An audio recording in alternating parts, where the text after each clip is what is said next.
U എയിൽ ഒരു business ചെയ്യുന്നവരാണോ നിങ്ങൾ?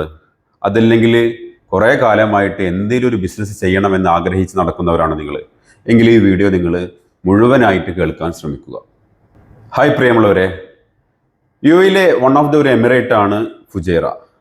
ഫുജൈറയിൽ ഈ സമീപകാലത്ത് ഉണ്ടായിട്ടുള്ള ഡെവലപ്മെൻറ്റിനെ കുറിച്ചിട്ട് ഞാൻ പറയാതെ തന്നെ നിങ്ങൾക്ക് അറിയാം. DP വേൾഡ് ഇൻവെസ്റ്റ് ചെയ്യുന്നു, ഇത്തിഹാദ് റെയിൽ വരുന്നു, എക്സ്പാൻഷൻ, ഫുജൈറ പോർട്ടിൻ്റെ എക്സ്പാൻഷൻ നടക്കുന്നു. ഇത്തരം കാര്യങ്ങൾ ഫുജൈറയിലെ ബിസിനസ് രംഗത്തെ എത്രത്തോളം മാറ്റമുണ്ടാക്കുമെന്ന കാര്യങ്ങളാണ് നമ്മൾ ഈ വീഡിയോയിൽ ചർച്ച ചെയ്യുന്നത്. ആ കാര്യങ്ങൾ ചർച്ച ചെയ്യാൻ വേണ്ടി ഇഖാമ ബിസിനസ് സർവീസിൻ്റെ CEO-യും 15 വർഷമായി ബിസിനസ് കൺസൾട്ടൻസി രംഗത്ത് പ്രവർത്തന പരിചയമുള്ള അബ്ദുൾ റഷീദ് വാഫിയുമായാണ് നമ്മൾ ഇന്ന് സംസാരിക്കുന്നത്. ഹായ്, അസ്സലാമു അലൈക്കും. എന്തൊക്കെ വിശേഷങ്ങൾ? സുഖം. എന്തല്ല, നമ്മൾ വീഡിയോയുടെ ആദ്യത്തെ പറഞ്ഞതുപോലെ തന്നെ വലിയൊരു ബൂമിംഗ് ആണ് ഫുജൈറയിൽ ബിസിനസ് രംഗത്ത് നടക്കാൻ പോകുന്നതാണ് നമ്മൾ പ്രതീക്ഷിച്ചുകൊണ്ടിരിക്കുന്നത്. അതിൽ പ്രധാനമായിട്ട് നമ്മൾ മനസ്സിലാക്കുന്ന ഒരു പോയിന്റ് നമ്മളെ പോർട്ടിന്റെ എക്സ്പാൻഷനാണ്. എങ്ങനെയാണ് പോർട്ടിന്റെ എക്സ്പാൻഷൻ ഫുജൈറയിലെ ബിസിനസ് രംഗത്ത് വലിയൊരു മാറ്റം ഉണ്ടാക്കുക എന്നുള്ളത് താങ്കളുടെ വിലയിരുത്തൽ എങ്ങനെയാണ്? ഫുജൈറ എന്ന് പറയുന്ന എമിറേറ്റിനെ കുറിച്ച് യു എയിലുള്ള ആളുകൾക്ക് എന്തായാലും അതിൻ്റെ ഒരു പിക്ചർ ധാരണ ഉണ്ടാവും. പൊതുവിൽ കരുതപ്പെട്ടിരുന്നത് അതൊരു ഗ്രാമപ്രദേശം, കമ്പാരിറ്റീവ്ലി മറ്റു എമിറേറ്റുകളെ സംബന്ധിച്ചിടത്തോളം ദുബായ്, എസ്പെഷ്യലി നമ്മൾ ദുബായ്, അബുദാബിയൊക്കെ പറയുമ്പോൾ അവിടെയൊക്കെ ബിസിനസ് സാധ്യതകളെ കുറിച്ച് ചർച്ച ചെയ്യുമ്പോൾ ഫുജൈറ ഒരു നാട്ടിലെ ആ ഒരു നൊസ്റ്റാൾജിക് ഫീലിങ്ങിനും മറ്റൊക്കെ ആളുകൾ ആ ഒരു യാത്ര ഇവിടെ കാണാൻ അത്രയൊക്കെ കാര്യങ്ങൾക്ക് മാത്രം വീക്കെൻഡിൽ ജസ്റ്റ് ഇവിടെ ഒരു റീഫ്രഷ്മെന്റ്, അതെ അതെ അതെ, ആ ഒരു റീഫ്രഷ്മെന്റ് മൂഡ്, അങ്ങനത്തെ കാര്യങ്ങൾക്ക് വേണ്ടിയിട്ട് ചൂസ് ചെയ്യുന്ന ഒരു എമിറേറ്റ് ആയിരുന്നു. പക്ഷെ ഈ അടുത്ത കാലത്തുള്ള ചില സംഭവ വികാസങ്ങൾ എല്ലാവർക്കും അറിയാം.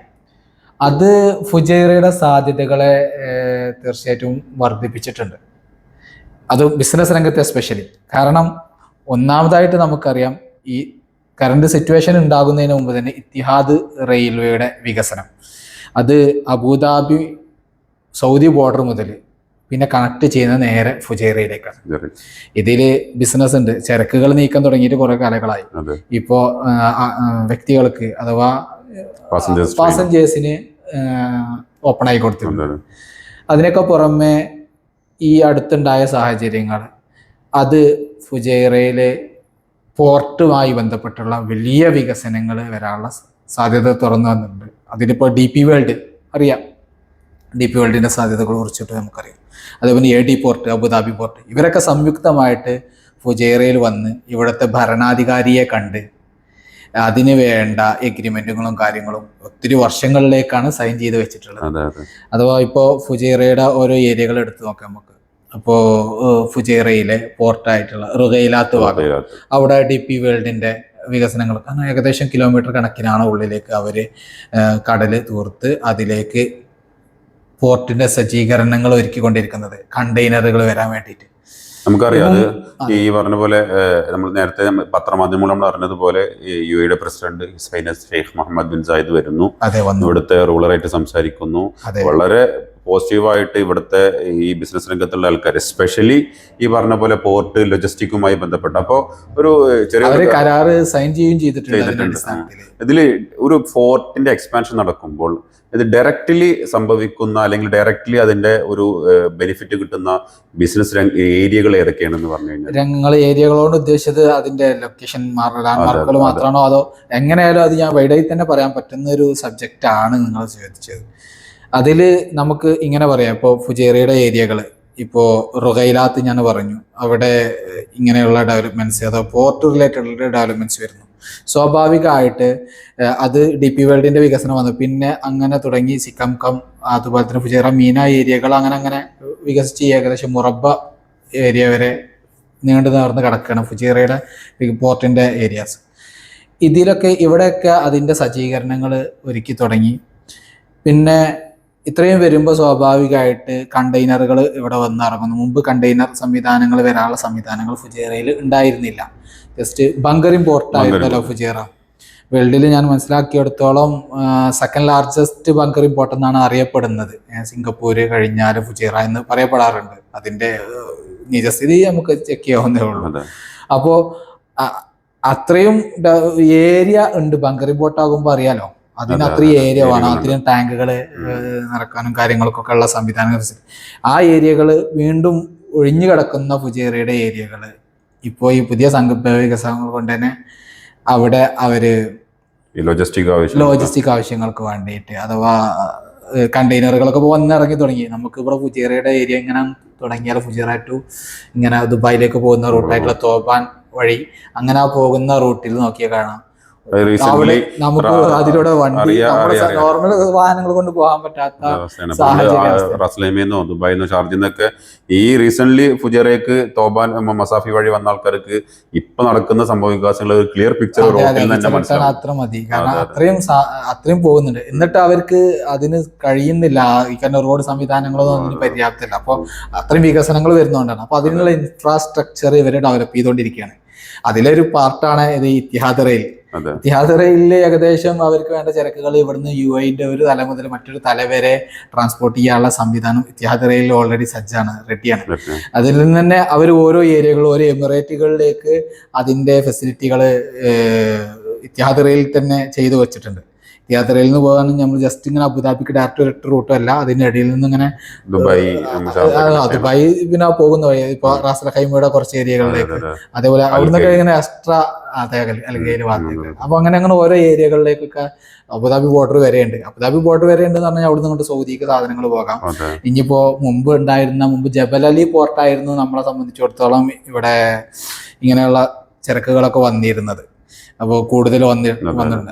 അത് ജബലലിക്ക് ഒരു സപ്പോർട്ടായിട്ട് ഇപ്പോഴത്തെ സാഹചര്യങ്ങൾ പ്രത്യേകിച്ച് ഇപ്പോൾ ചെയ്തുകൊണ്ടിരുന്ന ഫുജൈറയാണ്. പിന്നെ ഇതിന്റെ ഓപ്പറേറ്റിംഗ് ഇപ്പോഴും ജബലലിയിലാണ് ഇപ്പോഴും നടക്കുന്നത്. ചിലപ്പോൾ ഇനി ഫുജൈറയിലാകാനുള്ള സാധ്യതകൾ കാണുന്നുണ്ട്. ഇനി അതിന്റെ ഓപ്പറേഷൻസ് ജബലലി പോർട്ടിൽ നടക്കുകയാണെന്നുണ്ടെങ്കിലും ഇവിടെ ഒരു വസ്തു ഇവിടെ വന്നു കഴിഞ്ഞാൽ അതിന്റെ ലോഡിങ്, അൺലോഡിങ്, ഓഫ് ലോഡിങ്ങും കാര്യങ്ങളൊക്കെ ചെയ്യേണ്ടി വരും. അതുപോലെ തന്നെ അത് സ്റ്റോർ ചെയ്യേണ്ടി വരും. അപ്പോൾ സ്റ്റോറേജ് സ്പേസസുകൾ പോർട്ടിലുള്ള പരിമിതി ഉണ്ട്. അത് പോർട്ടിന്റെ ഭാഗത്ത് നിന്ന് വികസിപ്പിക്കും. അതിനൊക്കെ പുറമെ വെയർ ഹൗസസുകൾക്കുള്ള സാധ്യതകൾ ഇതിൽ ഫുജൈറയിൽ നിന്ന് ഇപ്പൊ ഞാൻ പോർട്ട് ഏരിയകളെ കുറിച്ച് പറഞ്ഞു. അതെ. ആ ഏരിയകൾക്ക് പുറമെ വികസിക്കുന്ന ഏരിയയാണ് ഫുജൈറയുടെ ഇൻഡസ്ട്രിയൽ ഏരിയ. സ്വാഭാവികമായിട്ട് ഇത്രയും വികസനങ്ങൾ വരുമ്പോൾ ഇൻഡസ്ട്രിയൽ ഏരിയകളാണ് വെയർ ഹൗസസുകൾ കിടക്കുന്നത്. ഈ വെയർ ഹൗസസുകൾ അൽഹേൽ ഭാഗമാണ്. പിന്നെ അതുപോലെ തന്നെ അഡീഷണൽ ആയിട്ട് തോബാൻ ഏരിയ, അവിടെയൊക്കെ ഫുജൈറയുടെ മറ്റൊരു ഇൻഡസ്ട്രിയൽ ഏരിയയാണ്. പിന്നെ ഫുജൈറക്ക് വേറൊരു ഭാഗം ഇൻഡസ്ട്രിയൽ ഏരിയ ആയിട്ട് ഡെവലപ്പ് ചെയ്തുകൊണ്ടിരിക്കുന്നുണ്ട്. അത് മിക്കവാറും ഈ അടുത്ത കാലങ്ങളിൽ അതും ഇൻഡസ്ട്രിയൽ ഏരിയ മാറും. ഫർഫാർ എന്ന് പറയപ്പെടുന്നു. അപ്പോൾ പറഞ്ഞു വന്ന് ഇത് ഈ ഈ നമ്മുടെ അൽഹേൽ ഭാഗത്തുള്ള ഈ വെയർ ഹൗസസുകൾക്കുള്ള സാധ്യതകൾ. അപ്പോൾ വെയർ ഹൗസസുകൾ കൂടുതൽ ഇവിടെ സെയിൽ ചെയ്യപ്പെടും. അപ്പോൾ വെയർ ഹൗസുകൾ ഉണ്ട്, ഉള്ള വെയർ ഹൗസുകൾ ഉപയോഗപ്പെടും.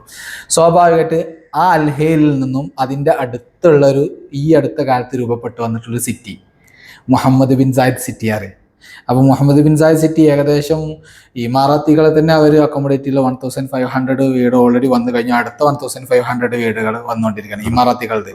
അവർക്കും പിന്നെ അത് ഈ പറഞ്ഞ അൽഹേലുമായി ബന്ധപ്പെട്ട ഫുജൈറയുമായി ബന്ധപ്പെട്ട വികസനങ്ങൾക്ക് വരുന്ന ആളുകൾ ഇപ്പോൾ ഏറ്റവും കൂടുതൽ താമസിക്കാൻ റെസിഡൻഷ്യൽ ഏരിയ ആയിട്ട് ചൂസ് ചെയ്തുകൊണ്ടിരിക്കുകയാണ്.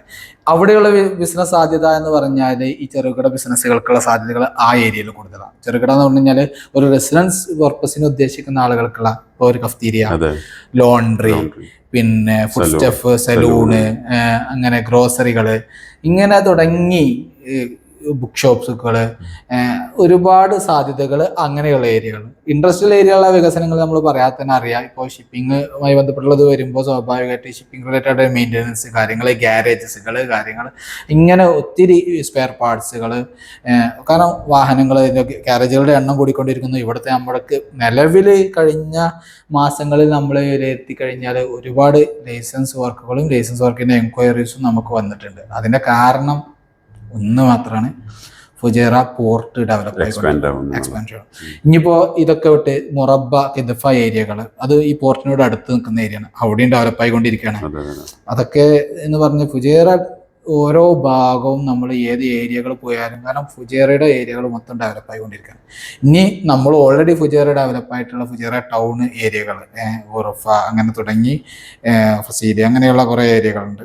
അപ്പോൾ അങ്ങനെയുള്ള ഏരിയകൾ ഇവിടെയൊക്കെ റഷീദൊക്കെ ഈ ഏരിയകൾ ഓൾറെഡി വികസനങ്ങളുണ്ട്, നല്ല ഓഫീസസുകളും നല്ല സ്പേസുകളും ന്യൂ ആളുകൾക്ക് താമസിക്കാനും പിന്നെ സ്കൂള് ഫെസിലിറ്റികൾ കാര്യങ്ങൾ സംവിധാനങ്ങൾ എല്ലാം ഫുജൈറയിൽ വളരെ ഫ്രീ ആയിട്ട്, നമ്മൾ വളരെ റഷ് ആയിട്ടുള്ളൊരു സിറ്റുവേഷൻ അല്ല, എന്നാൽ അതൊക്കെ വളരെ ഫ്രീ ആയിട്ട്, ഇനി റഷ് ആവില്ല എന്നല്ല പറയുന്നത്, അതിനനുസരിച്ചുള്ള ഇൻഫ്രാസ്ട്രക്ചർ ഇവിടുത്തെ ഗവൺമെന്റും ഇവരൊക്കെ ഒരുക്കിക്കൊണ്ടിരിക്കുന്നുണ്ട്. കാരണം അത് നമുക്കറിയാം. ഇതൊക്കെയാണ് ഇതിലുള്ള ഒരു സാധ്യതകൾ ഞാൻ കാണുന്നത്. നമ്മളെ എക്സ്പാൻഷനുമായി ബന്ധപ്പെട്ടിട്ട് ഈ പോർട്ടിന്റെ എക്സ്പാൻഷനുമായിട്ട് നമ്മൾ നേരത്തെ പറഞ്ഞതുപോലെ ലോജിസ്റ്റിക്, അതേപോലെ തന്നെ പിന്നെ ഒരു പോർട്ടിന്റെ മറൈൻ പോർട്ടിന്റെ അവരുടെ അതൊന്ന് കൺസ്ട്രക്ഷന്, അതുമായി ബന്ധപ്പെട്ട് ഡയറക്ട്ലി നമുക്കൊരു ഗ്രോത്ത് ഉണ്ടാക്കാൻ പറ്റുന്ന ഒരു ഏരിയകളാണ് നേരത്തെ താങ്കൾ പറഞ്ഞ ട്രാൻസ്പോർട്ടേഷൻ വരും, പിന്നെ ഫ്രൈറ്റ് ഫോർവേഡിങ് കാര്യങ്ങള്, അതുപോലെ തന്നെ ഇപ്പൊ നേരത്തെ പറഞ്ഞ ചെറുകിട ബിസിനസ്സുകൾ, അതൊക്കെ സ്വാഭാവികമായിട്ടൊരു എക്സ്പാൻഷൻ നടക്കണം. സ്വാഭാവികമായി ബന്ധപ്പെട്ട് റിയൽ എസ്റ്റേറ്റ് സാധ്യതകൾ വരുന്നുണ്ട്. റിയൽ എസ്റ്റേറ്റ് ഇവിടെ നിലവിൽ അപ്പോ ഈ പറഞ്ഞ ഈ കാണുന്ന സ്ഥാപനങ്ങളും സംവിധാനങ്ങളും വരും. പിന്നെ കൺസ്ട്രക്ഷൻ മേഖലകള്, അതുപോലെ തന്നെ ഒത്തിരി എല്ലാ മേഖലകൾക്കും ഇത് ഞാൻ മനസ്സിലാക്കുന്നത് ഒന്നും ഒഴിച്ചുകൂടാനില്ല എന്നാണ് ഞാൻ മനസ്സിലാക്കുന്നത്. നമുക്ക് ഈ പ്രത്യേക സാഹചര്യത്തിൽ യു എയിലെ മറ്റ് എമിറേറ്റുകൾ എടുത്ത് നോക്കുകയാണെങ്കിൽ അടുത്തൊരു 10 വർഷത്തിൽ ഒരു ബിസിനസ് ഗ്രോത്ത് ഉണ്ടാവുന്ന, ഒരു ബൂമിംഗ് ഉണ്ടാവുന്ന ഒരു എമിറേറ്റ് ആയിട്ട് നമുക്ക് സംശയം പറയാൻ പറ്റും. അതിങ്ങനെ പറയാം. നമ്മള് ഇപ്പോ ഈ നമ്മൾക്ക് ഫുജൈറയിലുണ്ട് ഓഫീസ്, അതുപോലെ തന്നെ ദുബായ്, പിന്നെ ഓൾ എമിറേറ്റ്സ് നമ്മൾ കാര്യങ്ങൾ ചെയ്തുകൊണ്ടിരിക്കുന്നു, ബിസിനസ് കൺസൾട്ടിങ് കാര്യങ്ങൾ ചെയ്തുകൊണ്ടിരിക്കുന്നു. നമുക്കറിയാം, നമുക്ക് പല ഏരിയകളിൽ നിന്നും വരുന്ന എൻക്വയറീസ് എടുത്ത് നോക്കിയാൽ ഇപ്പോൾ ആരും എവിടെയുള്ള ആളുകളും ഞങ്ങൾക്കൊരു ബ്രാഞ്ച്, ഞങ്ങൾ ചെയ്യുന്ന ഈ സംവിധാനത്തിൻ്റെ ഒരു ഫെസിലിറ്റി നിങ്ങൾക്ക് എന്ത് ചെയ്തു തരാൻ പറ്റും എന്നുള്ള ക്വയറികളാണ് നമ്മളോട് അധിക എൻക്വയറീസും ആ രീതിയിലാണ് വന്നുകൊണ്ടിരിക്കുന്നത്. അതെന്തുകൊണ്ട് ഫുജൈറ നോക്കുന്നത്, ബിസിനസ് ചെയ്യുന്ന ആളുകൾക്ക് അറിയാം അവരോട് ബിസിനസ് ചെയ്യണം. ഇനി നമ്മൾക്ക് ഇതിൽ ചെയ്തു കൊടുക്കാൻ പറ്റുന്ന ഒരു കാര്യം അത് ഇതിൻ്റെ കൂടെ ചേർക്കാലോ. കൺസൾട്ടേഷൻ മാത്രമല്ല, അവർക്ക് വേണ്ട, ഉദാഹരണത്തിന് അവർക്ക് ഏത് ഏരിയയിലാണ് ബിസിനസ് നടത്തുന്നത്, അവർക്ക് അപ്രോപ്രിയേറ്റ് ആയിട്ടുള്ള, ഇപ്പൊ ചില ആളുകൾക്ക് ഓഫീസ് വേണ്ടി വരും, ഓഫീസ് വെച്ചുള്ള അല്ല ഷോപ്പുകൾ, വെയർ ഹൗസസുകൾ വേണ്ടി വരും. അങ്ങനെയുള്ള ആളുകൾക്ക് അങ്ങനെ, അത് മെയിൻ ലാൻഡിൽ. അതല്ല, ഇനി ഓഫീസും കാര്യങ്ങളൊന്നും വേണ്ട, ജസ്റ്റ് വിർച്വലായിട്ട് കാര്യങ്ങൾ കൈകാര്യം ചെയ്താൽ മതി, അങ്ങനെയുള്ള ബിസിനസ്സുകളും അങ്ങനെയുള്ള സാധ്യതകളും കുറേയുണ്ട്. അപ്പോൾ ഇനിയിപ്പോൾ ഫ്രീ സോണുകളിലാണ് വേണ്ടത്. അപ്പോൾ ഇതൊക്കെ ഇങ്ങനെ അവർക്ക് എന്താണ് ആപ്റ്റായിട്ടുള്ളത്. ഇപ്പം നമ്മൾ ഈ മേഖലയിൽ വർക്ക് ചെയ്യുമ്പോൾ നമുക്കറിയാം, ഇപ്പോൾ നമ്മളൊരു കസ്റ്റമർ, നമ്മുടെ വരുന്നൊരു ക്ലയൻറ്റ്, നമ്മുടെ സുഹൃത്തുക്കൾ നമ്മുടെ അടുത്തേക്ക് വരുമ്പോൾ അവർക്ക് വേണ്ടത് ഏതാണെന്ന് ചിലപ്പോൾ ഉദ്ദേശിച്ച് വന്നിട്ടുള്ള ഒരു റൂട്ടായിരിക്കും, അല്ലെങ്കിൽ പരസ്യങ്ങൾ കണ്ടിട്ടായിരിക്കും വന്നിട്ടുണ്ടാകാം. അവർ ചിലപ്പോൾ ചെറിയ എമൗണ്ടിന് ഇത്ര ലൈസൻസ് എടുക്കാം, അങ്ങനെയല്ല. നമ്മൾ ആപ്റ്റായിട്ടുള്ളത് ഗൈഡ് ലൈൻ ചെയ്ത് കൊടുക്കാനുള്ള ആ ഒരു ഷ്യൂരിറ്റി നമുക്ക് എന്തായാലും നിർബന്ധമായിട്ട് കൊടുക്കാൻ കഴിയും. കാരണം അത് ഈ ഫീൽഡിൽ നമ്മൾ ഇത്രയും കാലം വർക്ക് ചെയ്തിട്ടുള്ള ആ ഒരു എക്സ്പീരിയൻസിന്റെ ബേസിന്റെ അടിസ്ഥാനത്തിൽ പറയാൻ പറ്റുന്ന ഒരു ധൈര്യമാണ്, ഉറപ്പാണ്. ആ ഒരു ഉറപ്പിന്റെ അടിസ്ഥാനത്തിൽ ഇൻഷാ അല്ലാഹ് ഇവിടെ ഫുജൈറ ഉയരും, വളരും. ഇതുമായി ബന്ധപ്പെട്ട ഈ ഏരിയയിലുള്ള ആളുകൾ നമ്മൾ ഇപ്പോഴും പറഞ്ഞുകൊണ്ടിരിക്കുന്നത് ഇനി നെക്സ്റ്റ് 10 കൊല്ലം ഫുജൈറക്കുള്ളതാണെന്നാണ് പറയാം. തീർച്ചയായിട്ടും. അതെ. പ്രിയമുള്ളവരെ, നമ്മൾ സംസാരിച്ചതിൻ്റെ അടിസ്ഥാനത്തിൽ ജീവിതത്തിൽ പല ആൾക്കാർക്കും സ്വന്തമായിട്ട് എന്തെങ്കിലുമൊക്കെ ഒരു ബിസിനസ് ചെയ്യണമെന്ന് ആഗ്രഹം ഉണ്ടാവും. ആ ആഗ്രഹമുള്ളവർ തീർച്ചയായിട്ടും നമ്മളെ കോണ്ടാക്ട് ചെയ്യാവുന്നതാണ്. നിങ്ങൾക്ക് നിങ്ങളുടെ താല്പര്യങ്ങൾക്കനുസരിച്ചിട്ട് എവിടെ ഏത് രീതിയിൽ എന്ത് ബിസിനസ് ചെയ്യണം എന്നൊരു കൺസൾട്ടേഷൻ കൃത്യമായിട്ട് നമുക്കത് ഫ്രീ ആയിട്ട് ചെയ്തു തരാൻ പറ്റും. അതുമായി ബന്ധപ്പെട്ടുള്ള പേപ്പർ വർക്ക് കാര്യങ്ങളൊക്കെ നമ്മൾ ഈ ഫീൽഡിലാണ് വർക്ക് ചെയ്യുന്നത്. താഴെ കാണിക്കുന്ന നമ്പറിൽ, കമ ബിസിനസ് സർവീസിൻ്റെ താഴെ കാണിക്കുന്ന നമ്പറിൽ നിങ്ങൾക്ക് എപ്പോൾ വേണമെങ്കിലും നിങ്ങൾക്ക് ഞങ്ങളെ കോൺടാക്ട് ചെയ്യാവുന്നതാണ്. Thank you so much. Thank you.